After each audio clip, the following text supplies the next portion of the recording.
Good morning, everyone. It's February 20th, 2019. An unavoidable global recession. The warnings get louder as worldwide economic numbers continue to deteriorate. This comes from Michael Schneider of the Economic Collapse blog. I'm not going to do the whole article with you, but we're going to hit some of the key points and maybe hit another one after, depending on how long this particular one takes. As many of you know, those of you who have been with me for quite some time now, it's been my contention that the shit will hit the fan due to economic reasons. And as time passes by, it becomes more and more likely that I was correct. Although I do have a second right up there with an economic collapse, and that is natural disasters. I have my reasons for this, and I will discuss them in another video. But the economy continues to get worse. Food prices are set to increase by 1 to 3% again in 2019. I said in a video or two back that 2019 will be a monumental year for catastrophic, insane events. And one of those events is going to be the economy. Economics numbers all over the world continue to get worse. And as you will see below, even New York Times columnist Paul Krugman is now warning of an unavoidable global recession. And most Americans have no idea that this is happening. So the global economy's loss of momentum has left expansion now looking like its weakest since the global financial crisis, a development that's already sparked a dramatic shift among central banks. A UBS model suggests world growth slowed to a 2.1% annualized pace at the end of 2018, which it says would be the weakest since 2008-2009. Unfortunately, it appears that things are getting even worse during the first few months of 2019. Unfortunately, there has been much Unfortunately, there hasn't been much sign of that.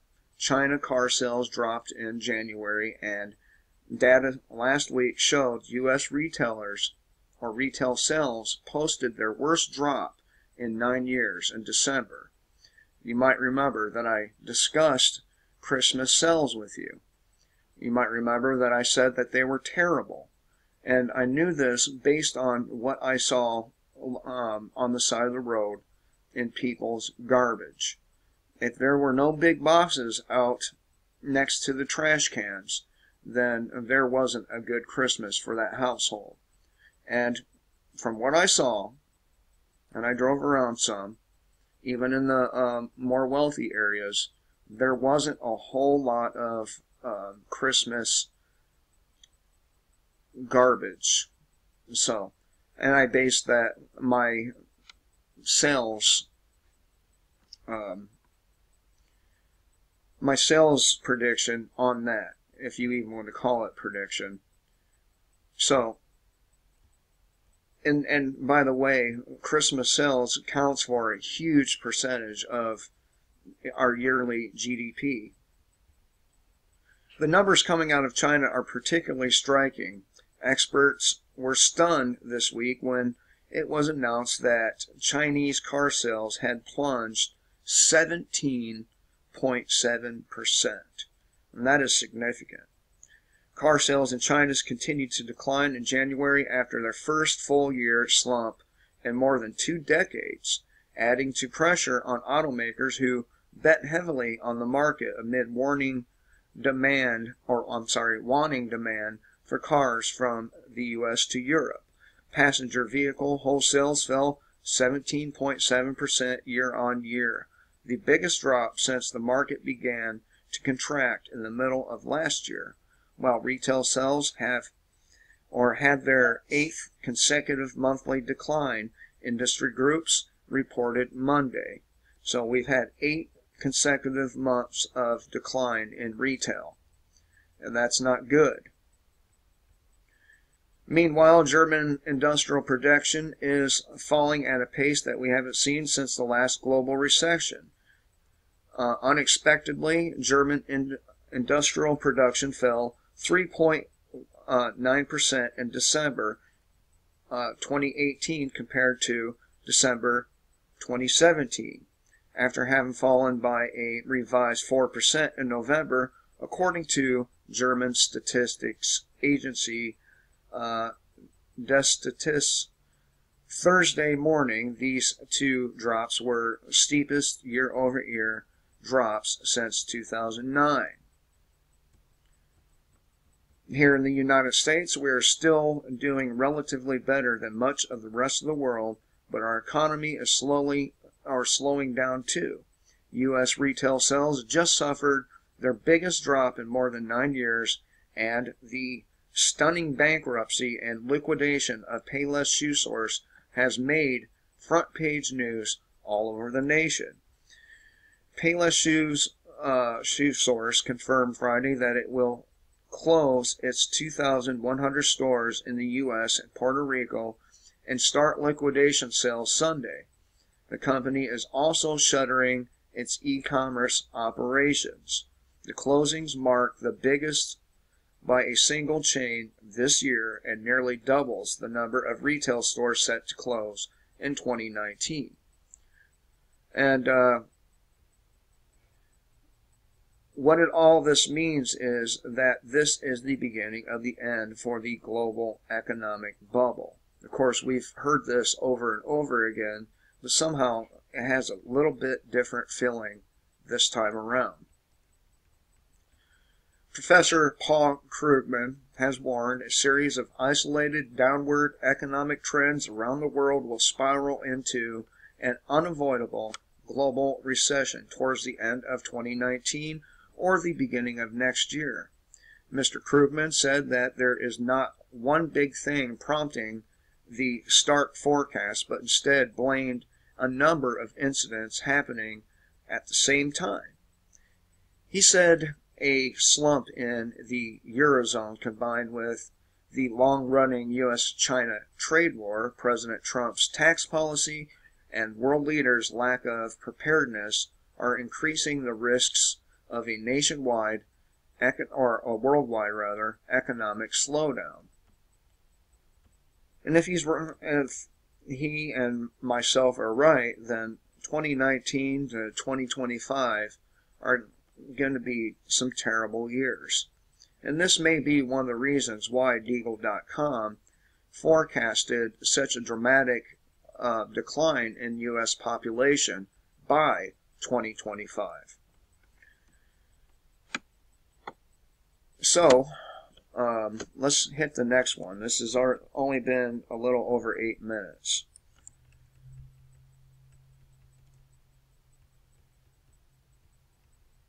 Alright, there's 2 of them. 2 more I'm going to cover in this video. Hopefully we can knock it out before we get to the 20-minute mark. Great civilizations aren't murdered, they commit suicide. The U.S.'s likely collapse. And this is from Max Slavo from shcfplan.com, as you can see up here.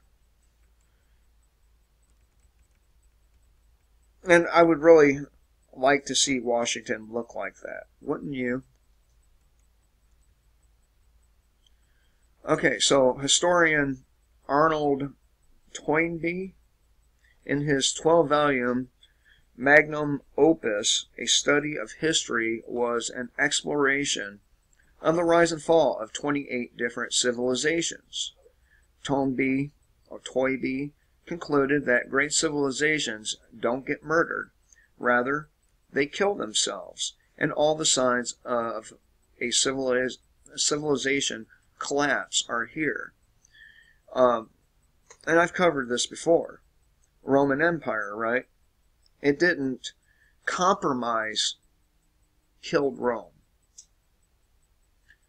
The Roman Empire, for example, was the victim of many ills, including overexpansion, climate change, environmental degradation, and poor leadership. But it was also brought to its knees when Rome was sacked by the Goths in 1410 and the Vandals in 455. I said 1410, I meant 410. Collapse is often quick, and greatness provides no immunity. The Roman Empire covered 1.9 million square miles.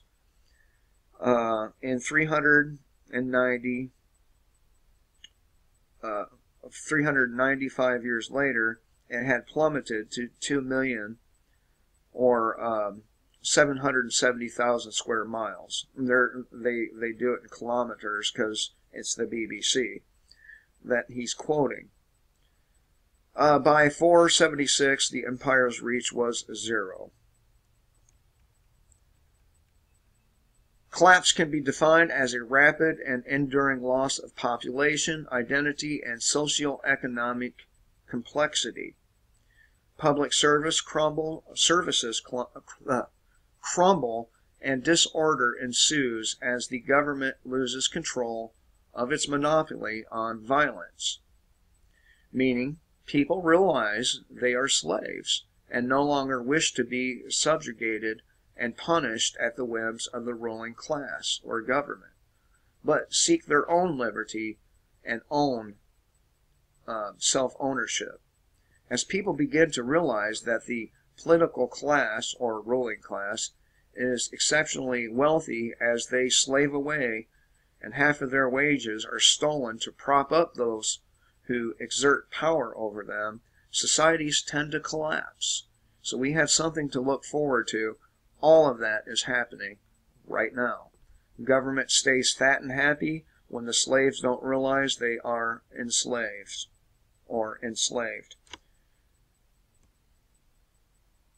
1.271 trillion dollars, and that is now up to 21 trillion.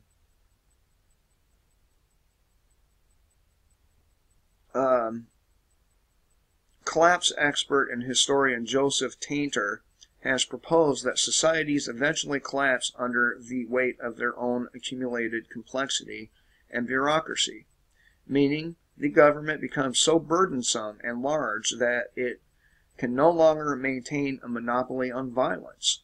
As the oppressed begin to fight back, societies are problem-solving collectives that grow in complexity in order to overcome new issues, and government violence is not needed to solve problems.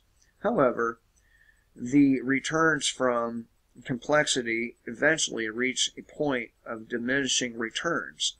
This happens when the government creates so many problems with their solutions that the solutions become problems themselves.